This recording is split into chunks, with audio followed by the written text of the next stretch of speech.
Hello बच्चों, नमस्कार। आज की क्लास है हमारी नेक्स्ट रेशियो एंड प्रपोर्शन, अनुपात और समानुपात के बारे में आगे है भाई। क्वेश्चन है आसान सा, आपके सामने बिल्कुल सिंपल सा, सुंदर सा, आसान सा क्वेश्चन है। रेशियो प्राइस ऑफ, इंग्लिश में लिखा हुआ, हिंदी में मैं बोल देता हूं।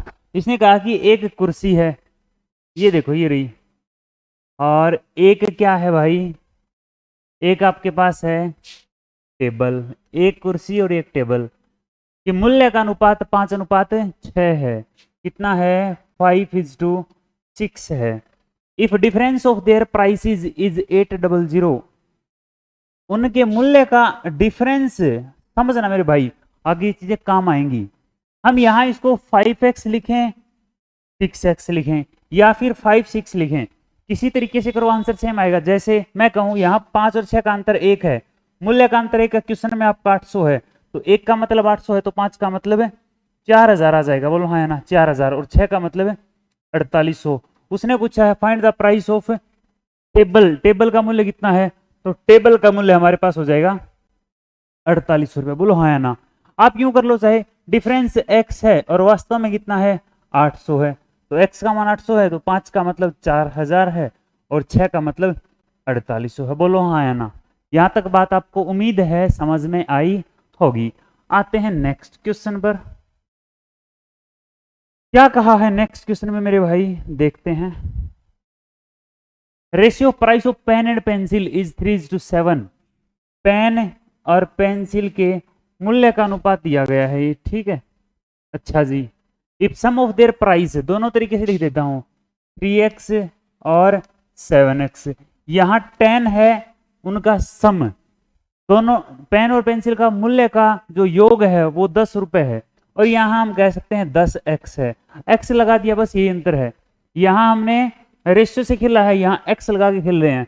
10x का मतलब गिवन है 260, तो x का मतलब कितना आ गया, 26। तो x का मान 26 आ गया, तो 26 दिए 78, और 26 7 26 गुणा 7 7 छिके 42, 7 दूनी 14 और 4 18। 182 रुपए की तो पेंसिल है, और पेन 78 रुपए का है। x का मान निकाला तो ये आया। यहां से हम डायरेक्ट कह सकते हैं 10x is equal to 260। 10 is equal to 260 मतलब 10 260 है, तो a कितना हो जाएगा, 26। 1 226 है, तो 3 का मान आ जाएगा 26 दिए 78। बोलो हाँ या ना। ठीक है, अब हम सारे क्वेश्चन इस तरीके से करेंगे भाई, ध्यान रखना। आज ये नेक्स्ट क्वेश्चन पर। अच्छा जी, ये क्वेश्चन ही थोड़ा सा अलग टाइप का आ गया है, आसान सा बिल्कुल। समझते हैं क्या क्वेश्चन है, देखना जरा। रुपए 620 हैं आपके पास, कितने रुपए हैं, 620 रुपए हैं। उनको बांटना है ए और बी में, इस प्रकार बांटना है कि ए का चौथा हिस्सा, इस बात को समझो, ए का चौथा हिस्सा, तो मैंने लिख दिया a/4। कोई डाउट है यहां तक? और किसका अनुपात है, बी का पांचवा हिस्सा। इन दोनों का जो अनुपात गिवन है ना, वो 4/3 है, 4/3 है। यहां तक कोई डाउट है? बोलो हाँ या ना। अब ये जो इसके नीचे जो वैल्यू है वो बराबर में आएगी तो पलट जाएगी, तो हम ये कह सकते हैं, देखना, a/4, तो लिख दिया a/4 मल्टीप्लाई गुणा में 5/b बराबर ये दे रखा है, ये लिख दिया 4 इस साइड 3 है, इस साइड आएगा ना तो ऊपर चला जाएगा, तो कोई बेनिफिट है क्या? नहीं है। इस 4 को इस साइड लेके आएंगे ना तो कुछ बेनिफिट हो सकता है भाई। क्या होगा बताओ, देखते हैं।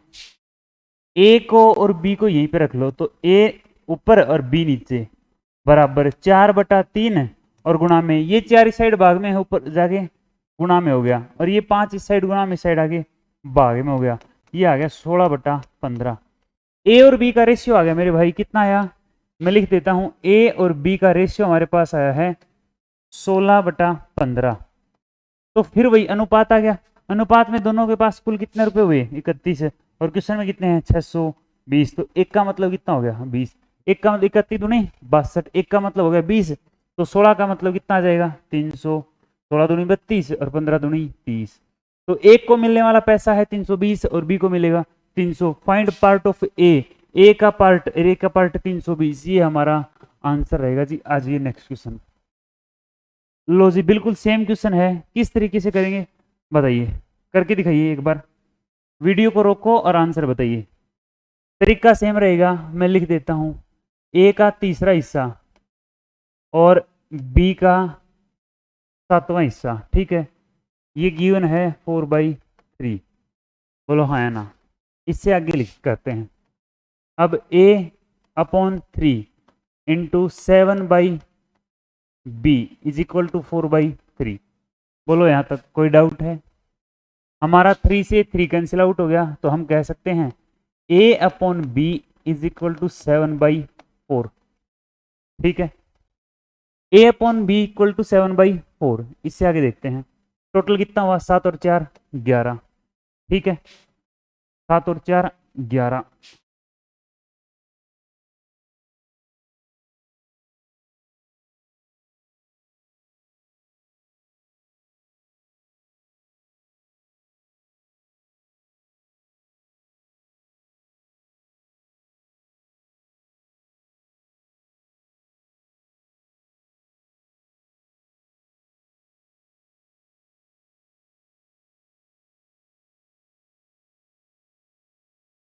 हाँ जी, a/b इज इक्वल टू 7/4। तो a और b का कुल यहां से रेशियो में आ गया 11। कुल रुपए मिलेंगे 11, लेकिन क्वेश्चन में कितना दिया है बताइए। तो क्वेश्चन में आपको दिया गया है 660। तो एक का मतलब कितना आ जाएगा, 11 छक्के 66, 60 आएगा।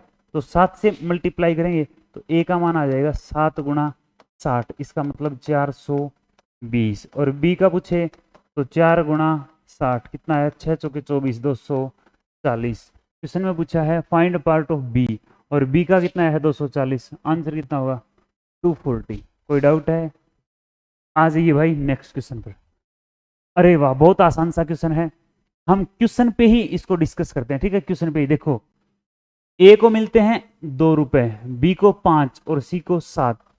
रेशियो में है ये। बोलो हाँ या ना। उसने कहा difference of smallest and largest number.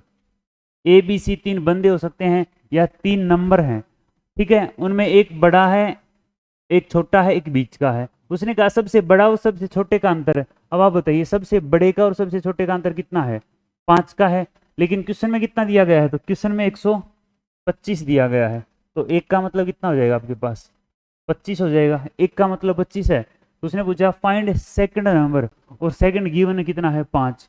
तो 5 का मतलब हम निकाल लेंगे, 25 गुणा 5। आंसर कितना आया 125। यस और नो, बोलो जी यस। आइए नेक्स्ट क्वेश्चन पर। एक स्कूल में लड़कों और लड़कियों का अनुपात, देखो बॉयज हैं और गर्ल्स हैं, जिनका रेशियो है 5:7। बोलो हाँ या ना। 24 लड़के नए आते हैं, नई एंट्री होती है 24 लड़कों की, केवल लड़के आते हैं। तो ये अनुपात 7:5 हो जाता है। हम डायरेक्ट यहां से समझ सकते हैं रेशियो से, देखना कि यहां जो लड़के हैं वो 5 हैं, यहां जो लड़के हैं वो 7 हैं। बोलो हाँ या ना। यहां लड़कियां 7 और यहां लड़कियां 5। लड़कियां घट गई, लेकिन वास्तव में लड़कियां समान रहनी चाहिए थी। बोलो हाँ या ना। लड़के आए हैं ना, तो लड़कियां क्या रहेंगी, समान। तो यहां लड़कियां 7 हैं, तो मैं 5 से मल्टीप्लाई कर दूं इस लाइन को, और इसको कर दूं 7 से। तो हमारे पास नया रेशियो आएगा 5 से 25, और 7 5 35, और 7 7 49, और 7 5 35। अब नया रेशियो क्या आया, 25 35 49 35। इसका मतलब यदि पहले लड़के 25 थे तो लड़कियां 35 थी, अब लड़के 49 हैं तो लड़कियां 35 ही हैं। कोई डाउट नहीं है। तो कितने बड़े हैं, कितने बड़े हैं लड़के, तो आप कहोगे लड़के हमारे पास 25 दूनी 50, 24 बड़े हैं। और क्वेश्चन में कितने बड़े हैं, क्वेश्चन में भी 24 बड़े हैं। तो आप कहोगे पहले लड़के कितने थे, तो आपका डायरेक्ट आंसर आएगा पहले लड़के 25 थे, लड़कियां 35 थी, ठीक है। लेकिन अगर मान लो यहाँ 24 की जगह पर आपको कह देता कि 48 लड़के आए हैं, तो 24 को डबल करना होता, फिर हम इन सभी को डबल कर देते, 25 दूनी 50, 35 दूनी 70। लेकिन अब हमें कुछ नहीं करना, क्वेश्चन यहीं पे छोड़ना है। आ जाइए नेक्स्ट क्वेश्चन पर। Ratio of income of Ram and Shyam is 7:5। ये है आपका राम और श्याम इनकम। भाई क्वेश्चन ध्यान से करना पड़ेगा, ठीक है। अच्छा क्वेश्चन है और इंपॉर्टेंट क्वेश्चन है। ये इनकम है, कोई डाउट नहीं रहना चाहिए।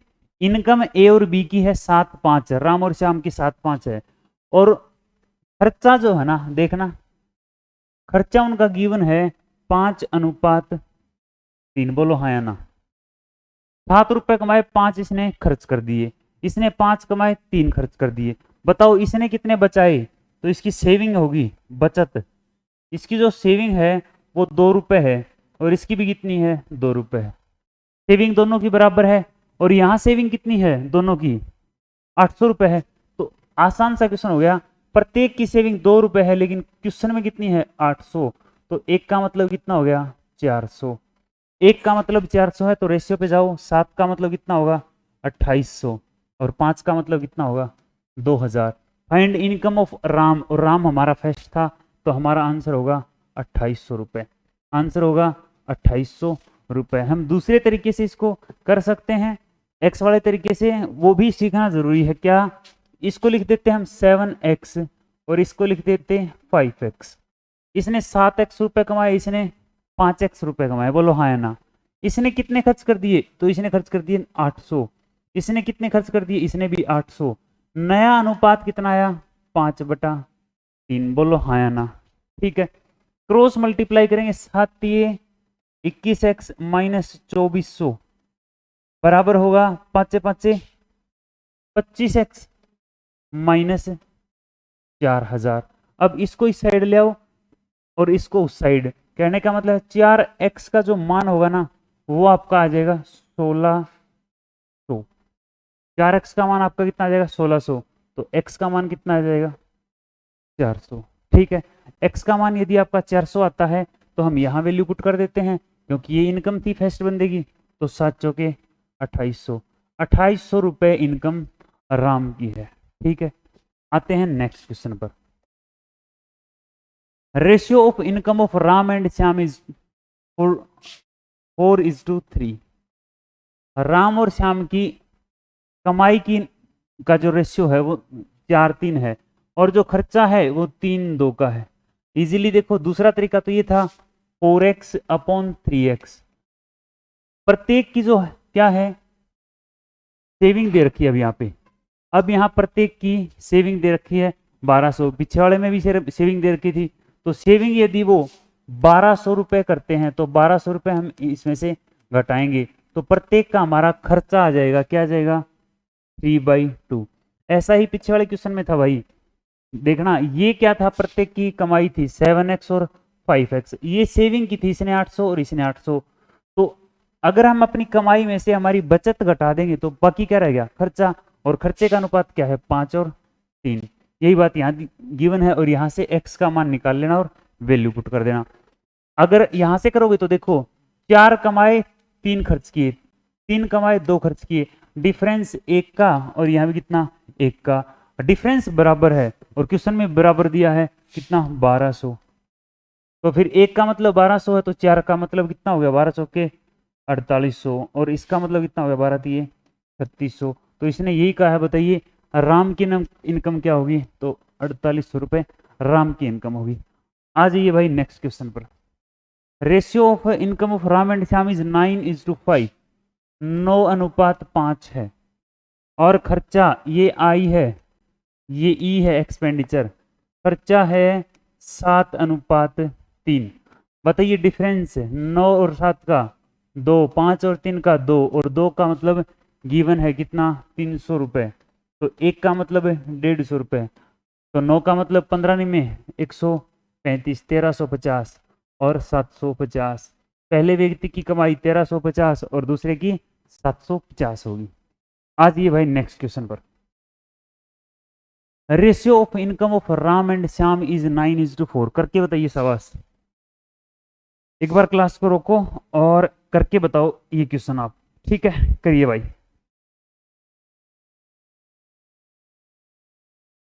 करिए शाबाश, करिए। राम और श्याम की इनकम है 9:4, और ratio of their expenditure is 7:3। दिखाई दे रहा है? ठीक है, 9 4 7 3। अब उसने कहा प्रत्येक व्यक्ति 2000 रुपए बचाता है। यहां देखो कितने बचाता है, ये 2 रुपए बचाता है, ये यहाँ 1 रुपये बचाता है। इसका मतलब रेशियो के अंदर आपका सेविंग का डिफरेंस जो है ना वो गड़बड़ा गया। बोलो हाँ या ना। इसके अंदर 2 है, इसके अंदर 1 है, इन दोनों का डिफरेंस यहाँ 2 और यहाँ 1, ये समान होना चाहिए था। क्यों? सेविंग दोनों की समान होनी चाहिए थी क्योंकि यहाँ समान है। अब अगर ऐसा है ना भाई तो आपको क्या करना है समझना। यदि ऐसा कभी भी हो तो हम ये चीज अभी नहीं लिखेंगे। याद रखना ये डिफरेंस हमें सेम मिल जाए तो सवाल बहुत आसान हो जाता है। लेकिन यदि डिफरेंस सेम नहीं है ना तो डिफरेंस सेम करने का आसान सा तरीका है, ये डिफरेंस दोबारा सुन लो, ये डिफरेंस समान होना चाहिए, ठीक है, ये डिफरेंस और ये डिफरेंस बराबर करने के लिए इनका डिफरेंस निकालो। इन दोनों का कितने का है? 7 और 3 का डिफरेंस, तो आप कहोगे 4 का है तो इस लाइन से गुणा कर दो वाले रेशियो से। और इनका डिफरेंस कितना है तो आप कहोगे 5 का, इससे मल्टीप्लाई कर दो। अब नया रेशियो आया 9 चौके 36 और 4 चौके 16। बोलो हाँ या ना। ये आ गया 7 पंजे 35 और 5 दिए 15। बोलो हाँ या ना। इससे क्या है डिफरेंस पक्का सेम आ जाएगा। अब देखो 36 कमाए 35 इसने खर्च किए, 16 कमाए 15 खर्च किए, 1 का डिफरेंस 1 का। और क्वेश्चन में 1 का मतलब कितना दे रखा है? उसने कितनी बचत की है? 2000 रुपए, ठीक है। 1 का मतलब 2000 है तो 36 का मतलब कितना आ जाएगा? 36 का मतलब आ जाएगा 72,000 रुपए और 16 का मतलब आ जाएगा 32,000 रुपए। अब देख लो क्या पूछा है, find income of Ram first week क्या है? 72,000 रुपए है। आंसर कितना आ जाएगा? 72,000 रुपए आंसर होगा। बताइए शाबाश। नेक्स्ट क्वेश्चन हम एक बार वेट करते हैं, 1 मिनट का क्वेश्चन है, बिल्कुल सेम है, लास्ट क्वेश्चन ही जैसा है। बताइए आंसर क्या होगा, बताइए।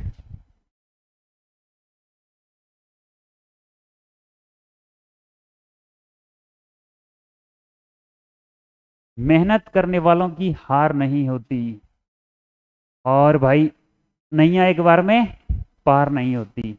एक बार 2 बार करो भाई क्वेश्चन भी होंगे, सिलेक्शन भी होगा। बार बार करोगे तो होगा भाई, बिल्कुल होगा। क्या गिवन है? आय का अनुपात इनकम का रेशियो 8:7 है और खर्चे का जो रेशियो है वो 5:2 है। अब गैप देखो आप सबसे पहले, 8 और 5 का गैप 3 का और 7 और 2 का 5 का। डिफरेंस समान नहीं है लेकिन यहाँ जो डिफरेंस है ना वो तो समान दे रखा है बच्चे। तो क्या तरीका बताया था? इनका डिफरेंस कितना है? 3 का। 5 और 2 का डिफरेंस 3 का, यहाँ मल्टीप्लाई करो और इनका डिफरेंस 1, यहाँ मल्टीप्लाई करो। तो नई जो इक्वेशन आई है, नए जो आपके पास रेशियो आए हैं वो आएंगे 24 और 21 और नीचे वाला तो सेम रहेगा, 1 से मल्टीप्लाई करेंगे तो 5:2। अब चेक करो डिफरेंस समान है क्या? हाँ बिल्कुल समान डिफरेंस है। 24 में से 5 गया 19 और 21 में से 2 गया 19। अब प्रत्येक 1900 रुपये कमाता है 19 और क्वेश्चन में 3800 रुपये कमाता है तो 1 का मतलब कितना आएगा? 200 आएगा। तो फिर 24 का मतलब कितना आएगा? 24 दूनी 48, 4800 रुपये ये व्यक्ति कमाता है और 21 दूनी 4200 रुपये ये व्यक्ति कमाता है। तो उसने पूछा है बताइए ए की इनकम क्या होगी? ए की इनकम बताइए क्या होगी? तो ए की इनकम भाई साहब कौन है? ए राम है और राम की इनकम हमारे पास 4800 रुपये होगी। आइए नेक्स्ट क्वेश्चन पर। ऑप्शंस नहीं है भाई इन 2 क्वेश्चंस के, आप इनके आंसर बताइए। Ratio of income of Ram and Shyam is 3:2 and ratio of their expenditure is 4:3 if they are saving rupees. यहाँ सेविंग में डिफरेंस दे दिया है बच्चे, सेविंग में डिफरेंस दे दिया है तो हम उसी तरीके से इस क्वेश्चन को करेंगे। किस तरीके से? मैंने आपको 2 तरीके बताए थे इस क्वेश्चन के। कोई भी क्वेश्चन हो, एक तो हमारा रेशियो से खेलना और दूसरा हम एक्स मान के करते हैं। तो मेरे भाई रेशियो से आप इसको करोगे ना तो जरूर कर देंगे लेकिन है ना वो ज्यादा कॉम्प्लिकेटेड होगा बजाय कि एक्स वाला मान की। कहने का मतलब है हम इसको यूं कर लेते हैं, इनकम का रेशियो 3/2 तो इनकम को 3x और 2x मान लो। बोलो हाँ या ना। ठीक है, क्या मान लें? 3x और 2x, x लगा दिया। अब आगे एक्सपेंडिचर दे रखा खर्चा 4/3, तो हम क्या घटाएं इनकम में से कि हमारा खर्चा आ जाए? तो आप कहोगे हम सेविंग घटा दें। सेविंग क्यों? फिर से सुन लो एक बार कि जो एक्सपेंडिचर होता है हमारा वो होता है इनकम। कितनी कमाई करी है उसमें से हम सेविंग घटा देंगे। कमाई में से हमने जितनी बचत की है वो बचा हुआ क्या है, एक्सपेंडिचर है। तो हमने क्या किया, हमारी इनकम में से माइनस कर दिया। अब राम की इनकम 3x है तो वो बचाता कितने हैं, 2000 रुपए, और दूसरा व्यक्ति कितने बचाता है, 900 रुपए। अब ये घटा देंगे तो ये क्या आ जाएगा, हमारा एक्सपेंडिचर आ जाएगा। ठीक है, इस क्वेश्चन को नोट कर लो भाई, इस तरीके से ही करना है। Cross multiply 9x minus 6,000 is equal to 8x minus 3600। अब इसको इस साइड ले जाओ, उसको उस साइड, तो x का मान आ गया 2400, x का मान 2400 आ गया। बस 24 72, 7200 रुपए ए की कमाई है और बी की कमाई 24 दूनी 4800। बोलो बच्चों, कोई डाउट है? तो इस टाइप के क्वेश्चन, मैक्सिमम क्वेश्चन आज आपके यही टाइप से ज़्यादातर, इसलिए हमने यही क्वेश्चन लिए हैं। और आज की क्लास हम बच्चे यहीं पे ख़त्म करते हैं। उम्मीद है आपको बहुत अच्छे से ये क्लास समझ में आई होगी। अगर किसी भी प्रकार का कोई डाउट है तो मैं फिर से कहता हूँ, या तो इस क्लास को आप दोबारा देख लो, या फिर कमेंट में पूछ लिया करो, पर्सनली पूछ लिया करो, लेकिन पूछ लिया करो। ठीक है, यदि आपको हरियाणा में या फिर सेंटर में कहीं भी जॉब लेनी है, मैथ्स इंग्लिश ये सब्जेक्ट तो पढ़ने पड़ेंगे मेरे भाई। और ये कब पढ़ोगे, जब इनके ऊपर बार बार प्रैक्टिस करोगे। एक क्वेश्चन गलत हो गया, आपको क्या दिक्कत होती है, एक दो क्वेश्चन किए और तीसरा आपका हुआ नहीं, तो आप डीमोटिवेट हो जाते हो इससे कि हमारा आंसर नहीं आया। अब मतलब कि दिमाग खराब हो जाता है, कहने का मतलब ये है। ऐसा नहीं होना चाहिए। एक बार उस क्वेश्चन को या तो स्किप कर दिया करो, एक बार निकाल के देख लो, या फिर उस क्वेश्चन को किसी से पूछ लो। बार बार बार बार उसके ऊपर आप खुद टाइम वेस्ट करोगे ना, इससे आपको खुद को है ना ऐसा लगेगा कि मैथ नहीं आएगा। इसलिए आप या तो उसको उसी समय किसी से पूछो, या एक बार स्किप करके जो क्वेश्चन आपको आते हैं ना उनको फटाफट करो, बाकी आप स्पेशल टाइम निकाल के किसी से पूछो उनको। ठीक है, इस तरीके से आपका मैथ मजबूत बनेगा। आज ये बात पढ़ी, कल यदि आपने इस बात को नहीं पढ़ा, परसों फिर नहीं पढ़ा, 7 दिन तक आप इसको पढ़ते रहोगे ना, तब ये चीज याद रहेगी।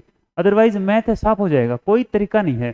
7 दिन तक लगातार आप इसको पढ़ो, फिर उसके बाद क्या करो, एक सप्ताह बाद फिर एक बार देख लो, हर सप्ताह देख लो, फिर वो 1 महीने में देख लो। बस 5-7 बार देख लिया, उसके बाद मैथ आपका 100% पक्का हो जाएगा। ऐसा नहीं है कि आज पढ़ा दिया कल नहीं पढ़ा, बस जिक्के की तरह पढ़ लिया। जिक्के की तरह पढ़ोगे ना तो मैथ कभी भी नहीं आएगा आपको। ठीक है, इसके ऊपर प्रैक्टिस करनी पड़ेगी मेरे भाई। ठीक है जी, थैंक यू सो मच।